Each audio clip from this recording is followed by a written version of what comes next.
How's it going, Social Blade fans? Today we're going to show you how to register for a dashboard account at socialblade.com. It's a quick and easy way to get all the data in one great dashboard.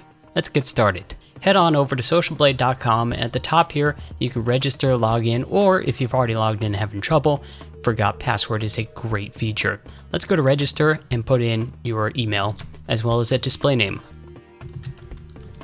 Over here, we'll just put in a password. And down here you have the option to sign up for a community newsletter, which is great. I recommend it. For this tutorial though, we're not. We're just going to skip down to the bottom here, prove that we're not a robot, and click register. It's as simple and easy as that. We'll go into more features here in the future, but for now, it's how you easily create a Social Blade dashboard. Thank you for taking the time to learn about setting up a dashboard account. If you haven't set yours up yet, click over here to do so. Or if you have already done that and you want to learn how to get the most out of your dashboard account, we got a video for you about that too.